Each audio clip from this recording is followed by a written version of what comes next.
Hello friends, I am Arpit and I am here with today's analysis. Today is 26th of September and we are going to deal with the topics which I promised yesterday.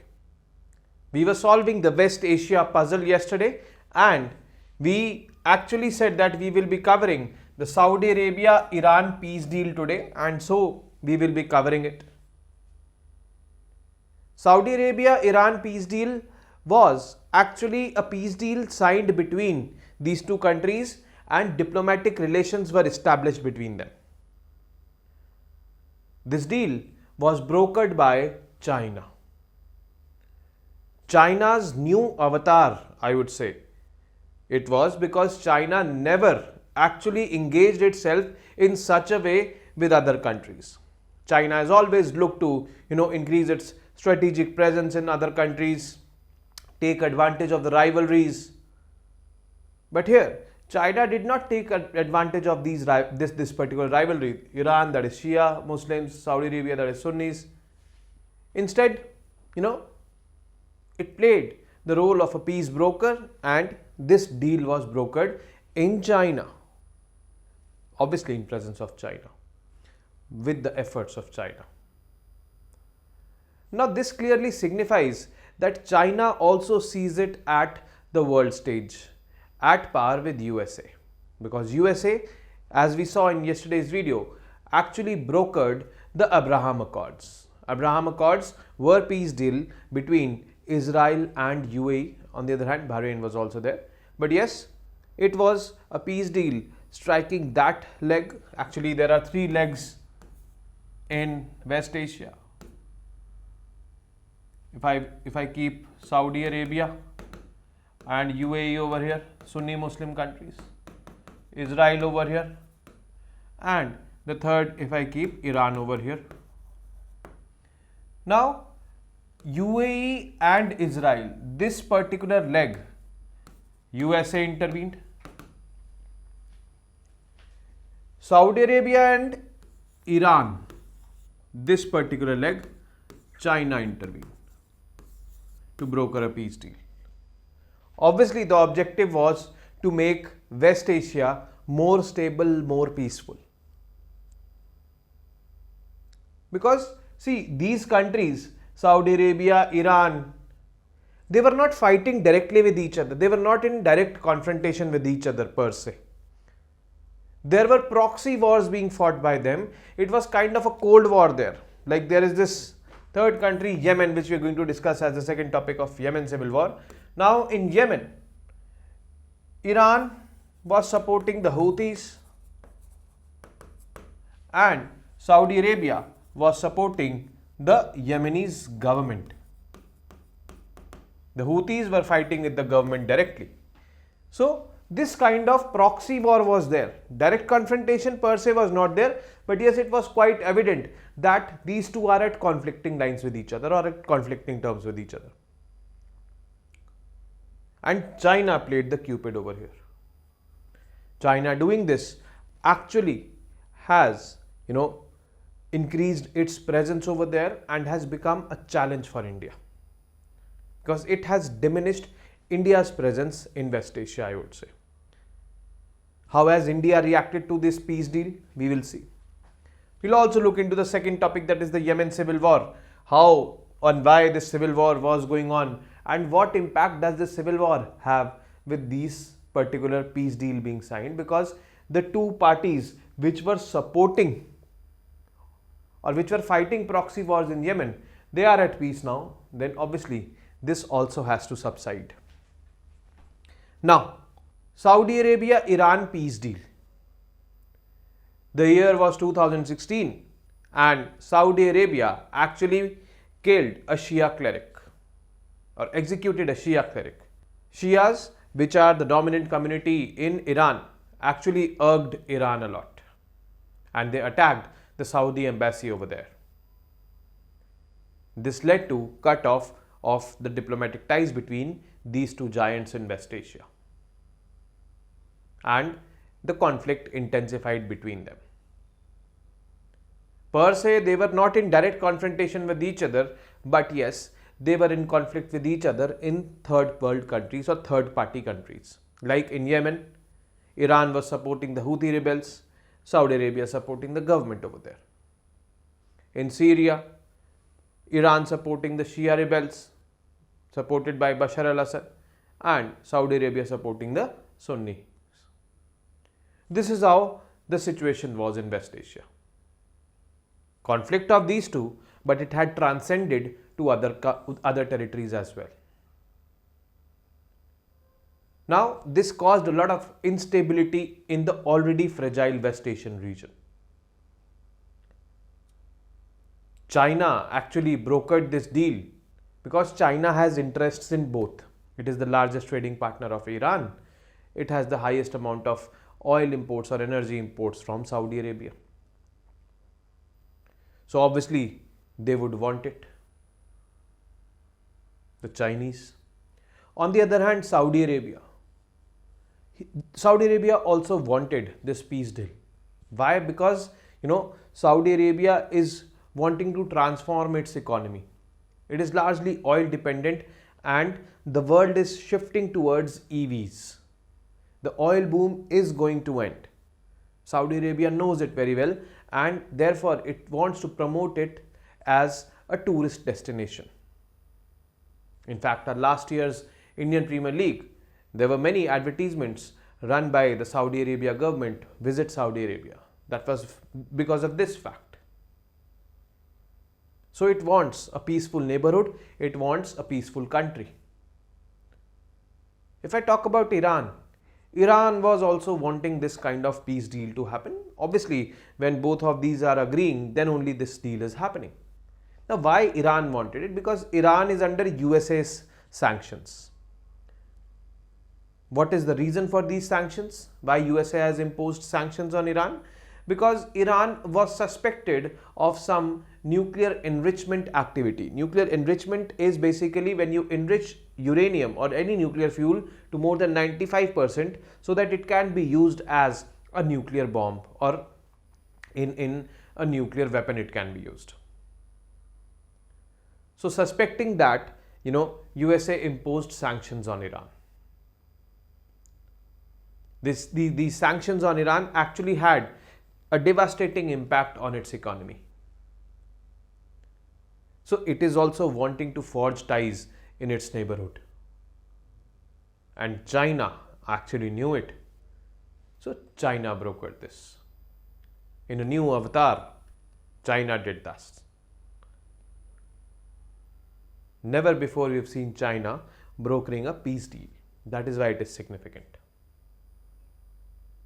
Although this peace deal will have some negative consequences for India, like it will diminish India's diplomatic presence or India's geostrategic presence in the region, West Asia.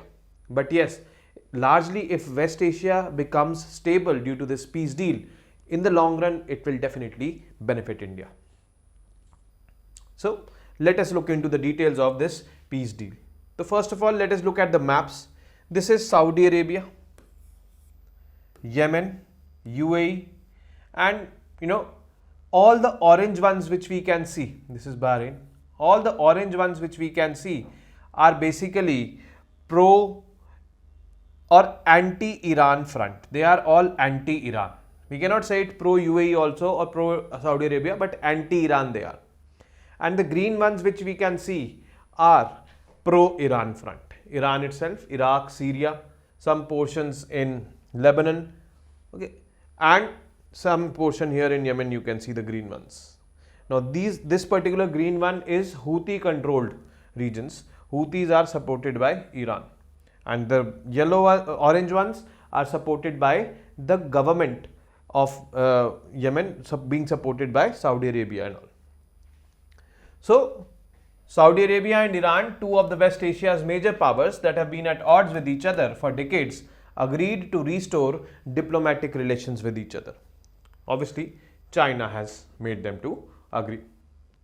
Significance: the agreement addresses the most serious regional confrontation between these two countries in West Asia. It will reduce regional tensions, obviously, and it could also have a far-reaching implication on regional geopolitics, from peace in Yemen to stability in Lebanon as well as in Syria.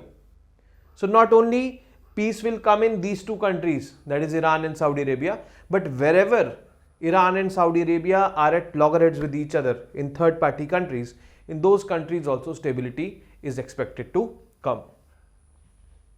About the deal, actually, initially Saudi Arabia and Iran, they both bilaterally tried to negotiate this peace deal.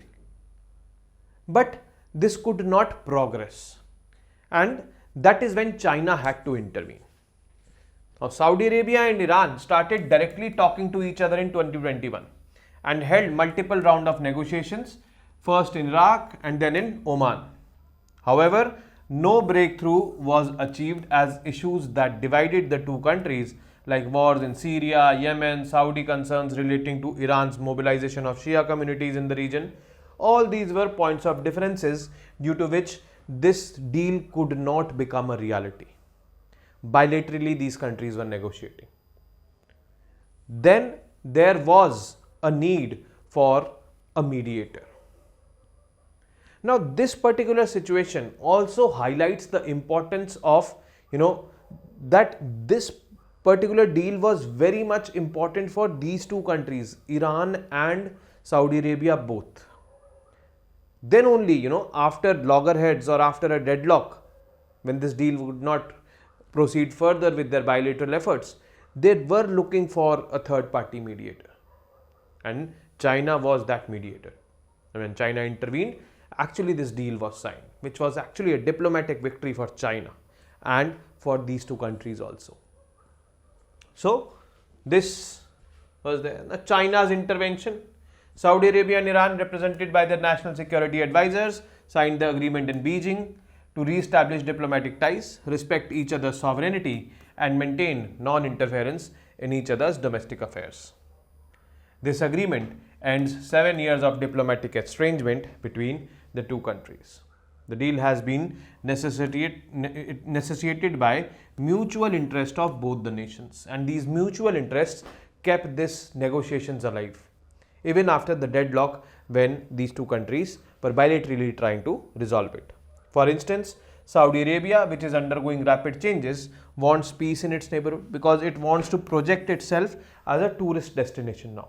And tourists will only come when the country is peaceful and it has less number of conflicts. Also, Iran, which is under the US imposed sanctions, wants more diplomatic and economic openings. So, Iran will be getting more diplomatic and economic openings in the form of Saudi Arabia and its allies like UAE and all. Now, why were the relations estranged? We should know that as well.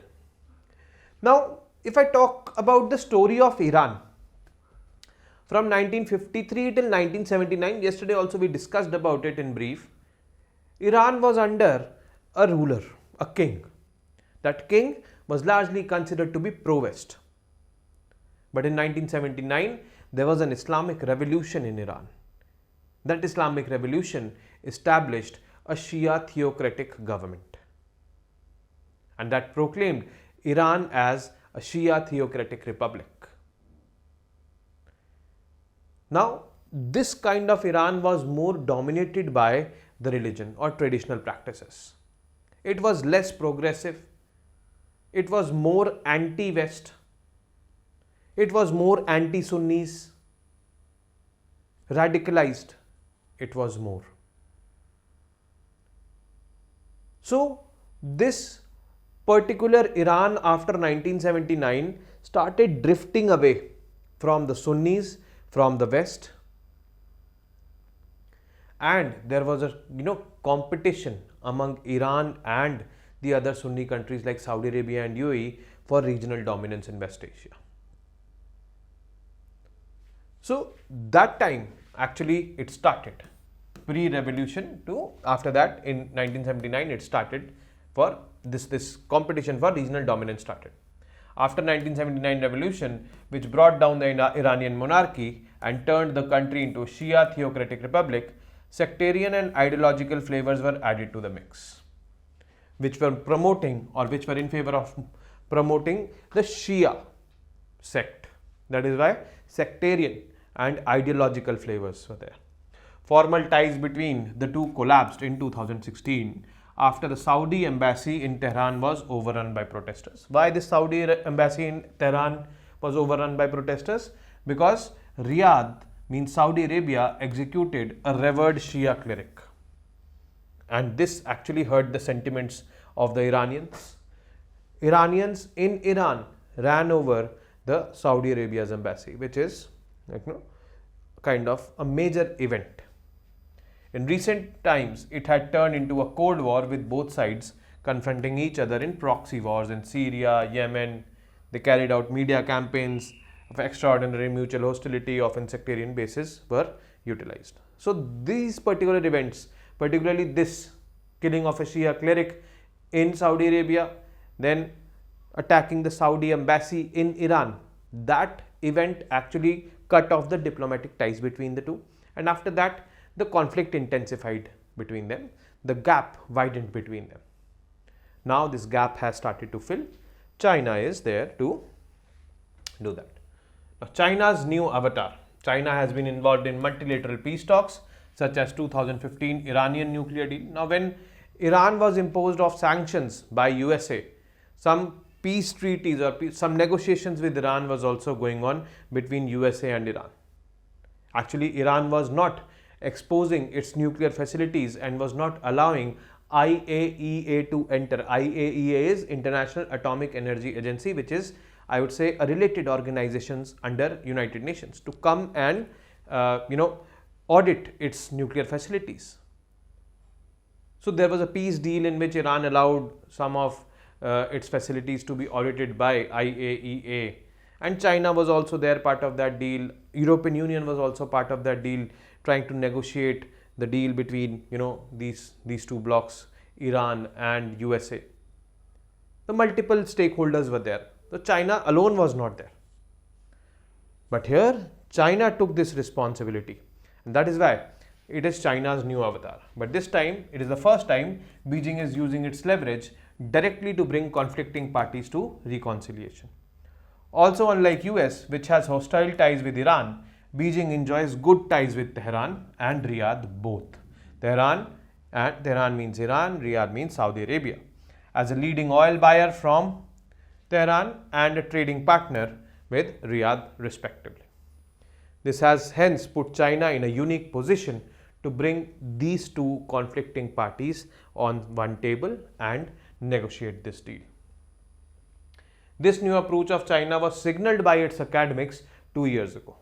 Academics means those who are considered to be think tanks, those who are policy makers, or at the highest level there are some organizations which act like think tank, like China can do this.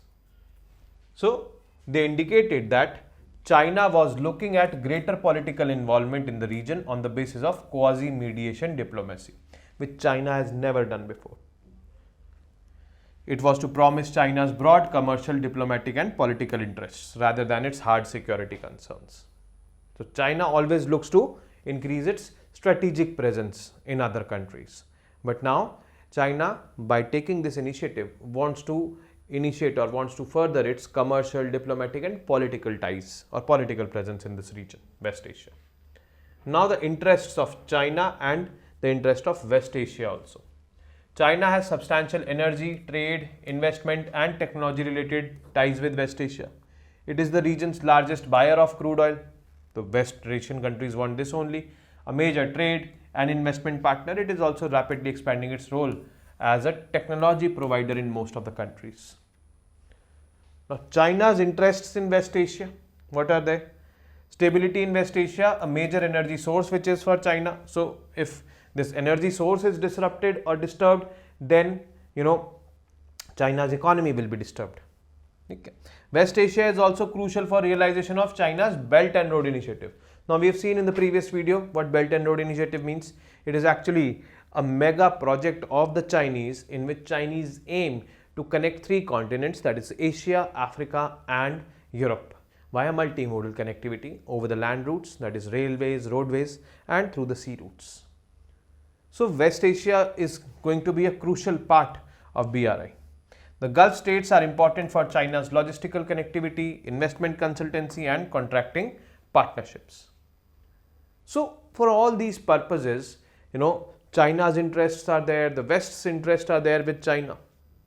So it is kind of a mutual relationship, and these are the interests of both these blocks in each other's, I would say, regions. Now, what has been India's stand on it? Although India is in a difficult position, no doubt about the fact. But yes, if I talk about India, so India's long-term interest, if it brings peace in the region, it will definitely have a positive impact on India. But if it does not bring peace, the conflict carries on, or China tries to, play some games, diplomatic games in the region, which will increase China's leverage and reduce India's presence, then that is going to be a problem for India. So India needs to be more cautious over here. India needs to be proactive, and India needs to engage in positive engagement with the countries over here, with countries, one and all countries. So let us look into it. China's affirmation that its role in West Asian affairs is likely to get more active and substantial may pose challenges for Indian diplomacy. However, India should keep the management of its ties with China on one hand as its diplomatic priority, as well as the West Asian countries. Now, India will also need to engage both China and West Asia, as both nations have a broad gamut of shared interests: energy security, free and open sea lanes, logistical connectivity, and above all, regional stability. What this point wants to say is India and China should partner and go in West Asia. Like India and China have these kind of partnerships, like ONGC Videsh Limited and CNPC, the Chinese National Petroleum Corporation. They have forged a joint venture and they are doing joint operations in Africa. They are doing joint operations in Far East, Russia. They have planned it. So likewise, they can do it in West Asia also. This will help India's diplomatic presence be there. But the question is, will China do this? Because China knows that if I bring India along with me, then it will, diminish my dominance over there, or it will have an impact on my dominance over there. Actually, the attention will be diverted towards China and India both. So that is also there. Hence, both can work together to further mutual and regional interests. This is what we are saying, and this is kind of an idealistic point. But yes, we need to be a bit idealistic also at times. So this is about the Saudi-Iran peace deal. The Yemen civil war. The map you see is the map of Yemen. This green portion is being held by the Houthis. Houthis, which are Shias. Shias obviously being supported by none other than Iran. The pink ones which you see are actually under control of the democratic government of Yemen. The blue ones which you see are called as Southern Territorial Council. The Southern Territorial Council is basically under control of, or I would say in support of, UAE. So UAE also has presence over here. This government, pink one which you are seeing, is being supported by Saudi Arabia. Iran is over here. Some of the factions, they are controlled by the Al-Qaeda also. So a lot of complexity is there, a lot of mixture is there, a lot of hodgepodge is there in Yemen. But the major conflict is between the Houthi rebels and the government. Houthi rebels being supported by the Iran and the Yemen government being supported by Saudi Arabia and UAE. Now, after signing off this deal between Iran and Saudi Arabia, it is being speculated that the tensions in Yemen will also subside. And this is actually one of the world's worst humanitarian crises which needs to come to an end, because it has been long since this problem over there. Now, what has been the background of it? Now, there was a movement known as Arab Spring. This happened in, at the end of first decade of the 21st century and after that. Actually, there was a call for establishing democracies across the Arabian countries and some African countries as well. They started from Tunisia, the Arab Spring or the Jasmine Revolution, and it spread to many countries which have monarchy, and they all wanted to establish democracy.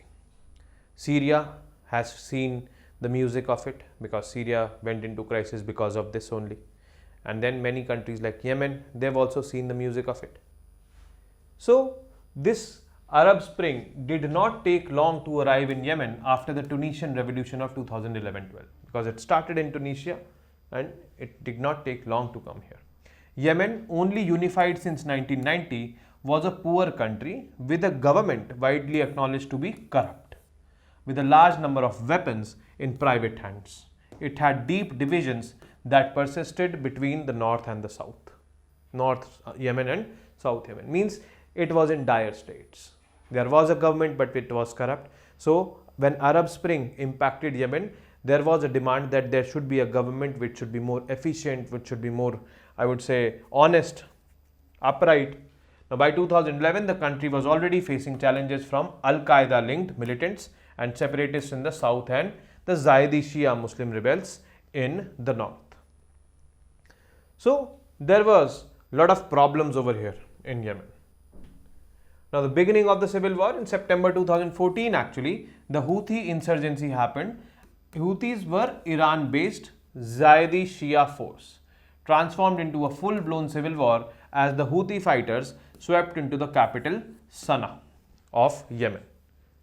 The rebels continued to apply pressure until the internationally recognized government was ousted in January 2015. There was this President Hadi. He escaped to Aden. Aden is a city in south of Yemen. Okay, I'll just show it to you to the map. Now the Houthis declared themselves in control of the Yemeni government, dissolving the parliament and installing an interim revolutionary committee. Now the Houthis declared themselves. The President Hadi escaped, who was the president of the internationally recognized Yemeni government, who was said to be corrupt. Now to Aden and declared himself Yemen's legitimate president and proclaimed Aden as the temporary capital of Yemen. The Saudi-led coalition intervened in 2015 only, and in an attempt to restore Hadi government, launching a devastating bombing campaign that lasted years. Obviously, their target was the Houthis. Now, Iran was also not left behind then. Iran also intervened, and the issue intensified. Particularly after that 2016 incident, which we just saw in the last topic, where a Shia cleric was executed by Saudi Arabia. After that, the situation in Yemen intensified. This is Aden over here, where the Prime Minister Hadi escaped, and this is called as Gulf of Aden.